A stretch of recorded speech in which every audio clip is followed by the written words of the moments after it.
Good evening.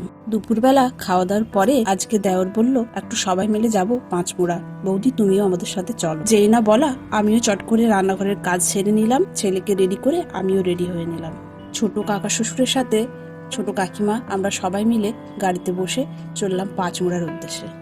সকাল থেকে কুয়াশাতে একদম ঢেকে রেখেছে। দেখুন রাস্তায় যেতে যেতে পুরো রাস্তাময় কুয়াশাতে ঢেকে রেখেছে। আমরা পৌঁছে গেলাম পাঁচমুড়ার টেরাকোটা গ্রামে। আমি যতই প্রবেশ করছি এক একটি বাড়ির তার নিচে খুব সুন্দর পোড়ামাটির জিনিস বিক্রি করছে। পোড়ামাটির বাঁকুড়ার ঘোড়া, মাটির টব। এইখানে দেখুন শিল্পীরা নিজের হাতে সুন্দর সুন্দর করে মূর্তি তৈরি করছে, তারই কারুকার্যের কাজ চলছে। একটি দোকানে গিয়ে প্রবেশ করলাম আর সেখানের বিভিন্ন কারুকার্য দেখতে দেখতে আমিও আশ্চর্য হয়ে গেলাম।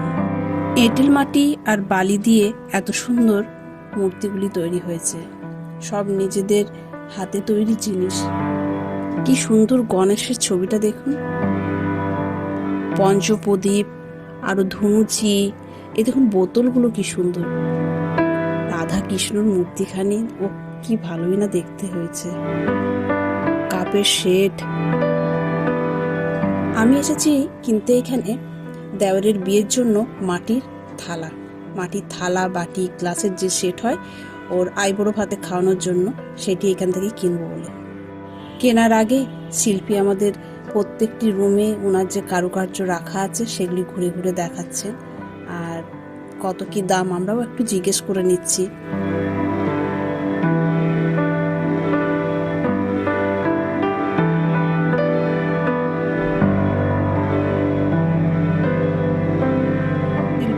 আমাদেরকে তার শিল্পকার্যের জায়গাটি দেখালো, আর সেখানে মাটি দিয়ে কিভাবে তৈরি হয় সেসব জিনিসপত্র আমাদের দেখালো। সেই সময় আর কাজ হচ্ছিল না, তাই সেই জিনিসপত্রগুলো দেখে তারপরে আমরা আমাদের যেটা কেনাকাটা সেটা শুরু করলাম। এই দেখুন এই বাটি, প্লেট আর থালা, গ্লাস এইসবই কেনা হলো। তারপরে ওনার একটি খুব সুন্দর হাতের কাজ, যেটি এখন উনি বানিয়ে রেখেছেন কিন্তু রং হয়নি, সেই কাজটি আমাদেরকে একবার ভালো করে দেখালো। আমাদের জিনিসপত্র এরপরে প্যাক করে নিচ্ছি।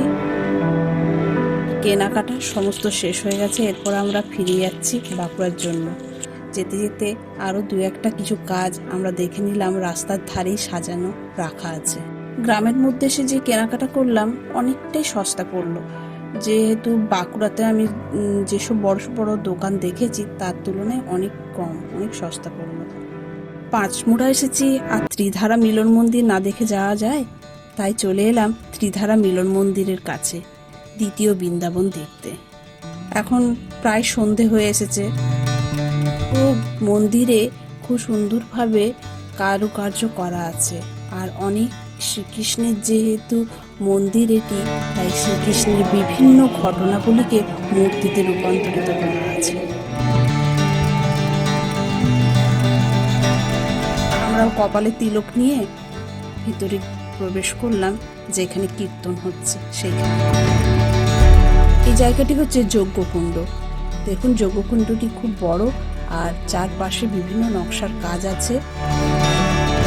পৌরাণিক ইতিহাসকে সুন্দরভাবে খোদিত করা আছে। ছোট্ট কৃষ্ণকে স্নান করানো হচ্ছে, তার ননি চুরির ঘটনা, তার বন্ধুদের সাথে খেলা, সমস্ত কিছুই এখানে খুব সুন্দরভাবে খোদিত করা আছে। আর কার্যগুলো দেখতে এত ভালো লাগছিল। মন্দিরের ভিতরে সেগুন কাঠের কাজে নকশা করা হয়েছে। প্রতিষ্ঠাতা হচ্ছেন ভজন দত্ত মহাশয়। উনি কিন্তু আসলে একজন ব্যবসায়ী।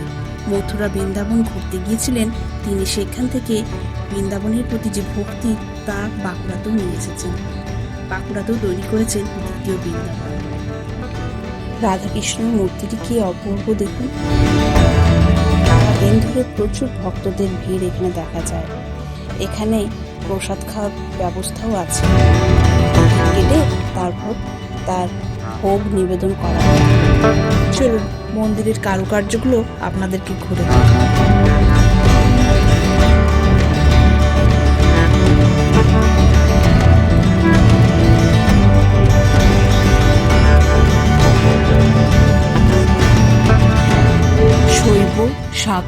বৈষ্ণব, এই তিন ধারার মিলন ক্ষেত্র, এই ত্রিধারা মিলন মন্দির।